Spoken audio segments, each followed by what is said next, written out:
வெற்றி சக்தி சீரியலில் இன்றைக்கி என்ன நடக்குதுன்னு பார்க்கலாம் வாங்க. எபிசோட் வேறு லெவலில் மாசாக இருந்துச்சுன்னே சொல்லலாம். ஸ்கிப் பண்ணாமல் ஃபுல்லோடையும் கேளுங்க. அதுக்கு நான் இந்த வீடியோ பிடிச்சிருந்துச்சுன்னா லைக் பண்ண பாருங்கள். ரொம்ப பிடிச்சிருந்துச்சுன்னா சேனலுக்கு வந்து சப்ஸ்கிரைப் பண்ணி கண்டினியூஸாக ஆதரவு வந்துட்டாங்க. நம்ம வெற்றி வந்து அப்படியே எல்லாம் பார்த்துக்கிட்டே இருக்காங்க. அம்மா நீங்கள் எதுவும் கவலைப்படாதீங்க, உங்கள் பொண்ணுங்களா நாங்கள் எல்லோரும் இருக்கோம். அப்படி இருக்கும்போது உங்களுக்கு 10 கை சரணியாவை சேர்த்து சொல்லாதீங்க, 12 கை நானும் உங்களுக்கு உறுதுணையாக தான் இருப்பேங்கிற மாதிரி அந்த இடத்துல வந்து சொல்லிகிட்டு இருக்காங்க. சரிப்பா, நான் யாருக்கும் எதுவும் சொல்ல, நீங்கள் எல்லோரும் இருக்கீங்களே, இந்த வெற்றியை நம்ம கொண்டாடணும். சரிம்மா, கொண்டாடிட்டா போச்சு. முந்த வாட்டியும் கோயிலோட முதல் மரியாதை உங்களுக்கு தான் வரப்போகுது. அதை யார் நினச்சாலும் என்ன நினச்சாலும் தடுக்க வாய்ப்பே இல்லைங்கிற மாதிரி அதடியாக வந்து பேசிகிட்டு இருக்காங்க. ஒரு பக்கம் உச்சக்கட்ட கோவத்தில் இருக்காங்க. அந்த இடத்துல சங்கிலியும் புஷ்பாவும் இதை எப்படி இருந்தாலும் நம்ம தடுக்கிறோம். ரெங்கநாயெல்லாம் நம்பிக்கிட்டு இருந்தாலும் களத்தில் இறங்க முடியாதுடா. அவளுக்கு எந்தெந்த ரூபத்தில் குடைச்சல் கொடுக்க முடியுமோ அது எல்லாத்தையும் சங்கிலியை பார்த்துக்க அப்படின்னு சொல்லிடுறாங்க. கடைக்கடையாக வீதி வீதியாக யாராவது மீனாட்சிக்கு வந்து மளிகை ஜாமான் உங்கள் கடை மூலியமாக தான் வாங்கினாங்கன்னு தெரிஞ்சிச்சு, அதுக்கப்புறம் உங்கள் கடை இந்த மார்க்கெட்டில் இருக்காது, காலையில் வரப்போ கடையே இல்லாமல் ஆக்கிடுவேன் பார்த்துக்கங்கன்னு சொல்லி சங்கிலி வந்து மிரட்டி வச்சுட்டு வந்துட்டாங்க. ஒரு பக்கம் இதெல்லாம் தெரியாமல் மீனாட்சியும் அவங்க பொண்ணுங்களும் 3 பொண்ணுங்களும் அப்படியே கடைக்கு வந்து கேட்குறாங்க, மளிகை ஜாமான் வேணும் இது மாதிரி அப்படின்னு சொல்லி கேட்கும்போது மளிகை ஜாமான்லாம் இல்லை அப்படின்னு சொல்கிறாங்க. புரியுது, ஏங்க இவ்வளோ மளிகை ஜாமான் வச்சுட்டு இல்லைங்கிற? ஆமாம், இப்போ இல்லைங்கிற, இப்போ என்ன வேணும் உனக்கு, வேறு கடையை போய் பாருமா அப்படிங்கிறாங்க. சங்கிலியும் புஷ்பாவும் சேர்ந்து அட்டூழியம் பண்ணிகிட்டு இருக்காங்க. அதோட பிரதிபலம் தான் இது எல்லாம். இவங்கள மிரட்டி வச்சுருக்காங்கன்னு சொல்லி ஒவ்வொரு கடையாக வந்து ஏறி ஏறி இறங்குறாங்க. சொல்லி வச்ச மாதிரி அனைத்து கடையிலையும் ஒரே பதில் தான் சொல்கிறாங்க, இல்லைங்கிற ஒரு விஷயந்தான். ஆமாம், இப்போ ஏன் இவங்க இல்லைன்னு சொல்லிட்டாங்கன்னா நம்மளால் எங்கேம்மா மளிகை ஜாமான் வாங்கி எப்படிம்மா அந்த ஃபங்க்ஷனை வந்து நம்ம செயல்படுத்த முடியும்?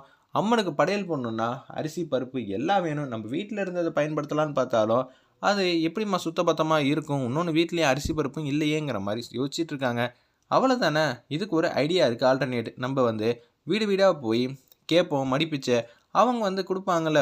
கண்டிப்பாக இதெல்லாம் ஒர்க் ஆகும்னு நினைக்கிறியா சக்தி? கடையில் கேட்டால் யாரும் தர மாட்டாங்க. ஆனால் நம்மளை பற்றி எல்லாருக்குமே தெரியும். அப்படி இருக்கும்போது நம்ம எதுக்காக கேட்குறோம் புரிஞ்சுக்கிட்டு அவங்க தரமாட்டாங்களா என்னன்னு சொல்லி மாசா வந்து சக்தி வந்து யோசிக்கிறாங்க. அவங்க கேட்ட மாதிரியே ஒரு வீட்டில் வந்து இருக்காங்க. மடிப்பிச்சை வந்து கேட்குறாங்க, நடந்ததெல்லாம் சொல்கிறாங்க. இது மாதிரி நாங்கள் கோயிலுக்கு படையல் வந்து போட போகிறோம், நீங்கள் கொடுத்தீங்கன்னா உதவியாக இருக்கும். அது மட்டும் இல்லாமல் யாசகம் செஞ்சு தான் நாங்கள் ஒவ்வொரு இதுவும் மடிப்பிச்சையும் ஏந்தி தான் இது மாதிரி வாங்கணும்னு சொன்னோன்னே நானே இது மாதிரி செய்யணும் தாம்மா நினச்சேன். கோயிலுக்கு வந்து பொங்கல் வைக்கணும்னு நீங்களே செய்கிறீங்கன்னு சொல்லி 1 கிலோ அரிசியும் 1/4 படி வந்து இதுவும் கொடுக்குறாங்க. அந்த இடத்துல கடலை பருப்பும் அதே மாதிரி ஒவ்வொரு வீட்லேயும் வந்து ஒவ்வொரு பொருளை வந்து வாங்குறாங்க. அந்த இடத்துல சக்தி, அந்த இடத்துல ரங்கநாயம்மாலேருந்து எல்லாரும் ரொம்ப சந்தோஷமாக வந்து உற்சாகமாக, பாத்தியாமா எவ்வளோ ஜாமான் வந்து நம்ம பை நிறைய வந்து நிறைஞ்சிருச்சு, இதை நினச்சாலே நமக்கு சந்தோஷமாக இருக்குல்ல அப்படின்னு சொல்கிறாங்க. ஆமாம் சக்தி, உன்னோட திட்டம்லாம் தவிடுபடி ஆகிடும்னு நினச்சேன், பரவாயில்ல சூப்பராக தூள் கலப்பியாச்சுன்னு சொல்லும்போது அதே வழியாக மார்க்கெட்டில் தான் நிற்கிறாங்க. நம்ம ரங்கநாயம்மா காருக்குள்ளே ரங்கநாயகியும் பூஜாவும். அப்பன்னு பார்த்து பூஜா, இவ்வளோ சீக்கிரம் நீங்கள் மடிப்பிச்சை ஏந்தி வருவீங்கன்னு நான் நினச்சி கூட பார்க்கல, உங்ககிட்ட இல்லாததா? அச்சச்சோ, ஆனால் இப்போ நீங்கள் கேட்குற அளவு என்கிட்ட எதுவுமே இல்லையே அப்படின்னு சொல்லும்போது பூஜா, இவங்களெல்லாம் கலாய்ச்சி பேசக்கூட நமக்கு தகுதியெல்லாம் கிடையாது. ஏன்னா இவங்களாம் அவ்வளோ பெரிய ஆள், டயத்தை வேஸ்ட் பண்ணாத. ஓ அத்தை, இன்டைரக்டாக கலாய்க்கிறீங்களா? சரி நானும் வந்துட்டேன் அப்படின்னு சொல்லிட்டு காரில் ஏறி போகிறாங்க. உச்சக்கட்ட கோபத்தில் இருக்காங்க. ஒவ்வொரு வீடாக போகிறப்ப எங்கள் வீட்டுக்கெல்லாம் வந்து கேட்க மாட்டிங்களா மடிப்பிச்சை அப்படின்னு கேட்கும்போது புஷ்பா வீட்டுக்குள்ளே வந்து போகிறாங்க. அவங்க தரமாட்டாங்க, அசிங்கம் தான் படுத்துவாங்க. இருப்பினும் அவங்க வீட்டுக்கு வந்து போகிற மாதிரி சுச்சுவேஷன் வந்து இவங்களா க்ரியேட் பண்ணி நிற்கிறாங்க. இவ்வளோ சீக்கிரம் உங்களை இந்த கோலத்தில் தான் பார்க்கணுன்னு ஆசைப்பட்டேன், கண்ணு கூட வந்து பார்த்துட்டேன், தயவு செஞ்சு வீட்டை விட்டு வெளியே போ, இல்லாட்டி நாயகி அவுத்து விட்டுற போகிறேன் அப்படின்னு சொன்னேன். அம்மா, நம்மளை அசிங்கப்படுத்தி அவள் சாதிச்சிட்டான்னு நினச்சி சந்தோஷப்படுறான், ஆனால் அவள் தலையில் மண்ணெல்லி போட்டுக்கிறாங்கிற விஷயம் வந்து தெரிய மாட்டேங்குது அப்படின்னு சொல்கிறாங்க. அந்த இடத்துல நம்ம சக்தி அப்படியே கேஷுவலாக வந்து வெளில வந்துடுறாங்க. அப்புறமேட்டு செக்கு இழுக்கணுமா, இப்போதைக்கு நமக்கு அரிசி பருப்பு மளிகை ஜாமான் எல்லாம் கிடச்சிருச்சு நம்ம பொங்கல் வைக்கிற அளவுக்கு. ஆனால் செக்கு இழுக்கிறது அவ்வளோப்பட்ட லேசு விஷயம் கிடையாது. அதுக்கும் சங்கிலி வந்து ஊடையில் பூந்து ஏதாவது ஒன்று பிரச்சனையை வந்து பண்ணுவான் அப்படின்னு சொல்லும்போது செக்கு என்ன வந்து ஊர் மத்தியில் தலைவர் மத்தியில் தான் இழுக்கிறோம், அந்த பஞ்சாயத்து மத்தியில். அப்பன்னு பார்த்து செக்கு இருக்குது, மரக்குச்சியிலேருந்து எல்லாம் இருக்குது. மாடு ஒருத்தவங்க தான் எப்போதும் கோயிலுக்காக வந்து கொடுப்பாங்க, அவங்க மாடு கொடுக்க மாட்டேங்கிறாங்க.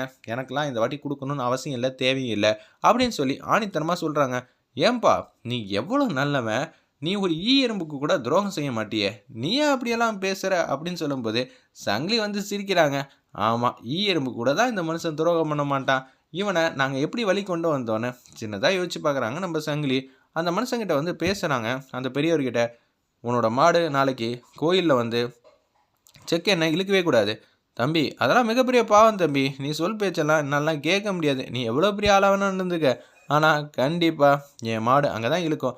ஏய் வேணாயா, உனக்கு 10,000 சொலைய காசு தரேன். 10,000 சம்பாதிக்க எத்தனை நாள் ஆகும்? ஆனால் உனக்கு ஒரு வாக்கியத்துக்காக 10,000 நான் தரேன்னு சொல்கிறேன். வேணாங்கிறியா அப்படின்னு சொல்லி கேட்கும்போது, தம்பி காசு பணம் இன்றைக்கி வரும். கோயிலுக்கு நல்ல காரியம் செய்ய போகிறேன் தம்பி. அதெல்லாம் பார்த்துருந்தா நான் எப்பயோ சம்பாரிச்சிருப்பேன் அப்படின்னு சொல்லிட்டு இருக்காங்க அந்த இடத்துல. சரிப்பா, நீ ஆக வேண்டிய வெளியெல்லாம் பாருனோன்னே அவங்க பொண்ணை வந்து வண்டியில் வந்து வச்சுருக்காங்க.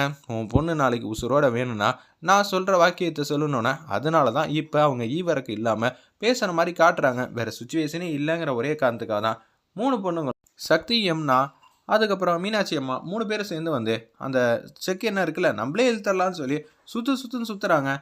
எல்லாரும் வந்து கை தட்டிக்கிட்டு என்கரேஜ் பண்ணிகிட்டே இருக்காங்க. ஆமாம், இவங்க அப்படியே சுற்றுனா அப்படி என்ன வந்துடும் பாரு அப்படின்னோடனே 1/2 மணி நேரம் கண்டினியூஸாக வந்து சுற்றிடுறாங்க. அப்படியே செக்கில் வந்து அந்த அரைஞ்சி உள்ளுக்குள்ளே இருக்கிறதெல்லாம் வந்து லிக்யூடாக ஆகிடுது. அந்த லிக்யூடை வந்து அப்படியே எண்ணெயை வந்து எடுத்து இன்னொரு பாட்டில் வந்து போடுறாங்க. கோயிலில் விளக்கேற்றுற அளவுக்கு எண்ணெய் வந்து வந்துருச்சு. போதுமாயா அப்படின்னு சொல்லும்போது, அம்மா ஜெயிக்க முடியும்னு நினச்சிட்டா எப்படி இருந்தாலும் ஜெயிச்சிடலாங்கிறதுக்கு நீங்கள் ஒரு மிகப்பெரிய வந்து எக்ஸாம்பிளாக இருந்திருக்கீங்கம்மா. நம்ம ஊருக்காக சதி திட்டத்தை போட்டு உங்களை தோக்கடிக்கணும்னு கண்ணெதிராக வந்து பார்க்குறோம். இருப்பினும் அந்த தடையெல்லாம் வந்து நீங்கள் சூப்பராக வந்து அடுத்த கட்டத்துக்கு போகிறீங்களே. இது மாதிரி என்கரேஜ் பண்ணுறதுக்கெலாம் யாருமே இல்லை. மீனாட்சிம்மா, நீங்கள் சின்ன வயசுலேருந்து அவ்வளோ வந்து நிறை குறையான வாழ்க்கையெல்லாம் வாழ்ந்துருக்கீங்க. அப்படி இருக்கும்போது இதெல்லாம் உங்களுக்கு ஒரு விஷயமா நீங்கள் சாதிச்சிருவீங்கன்னு பேசுகிறாங்க.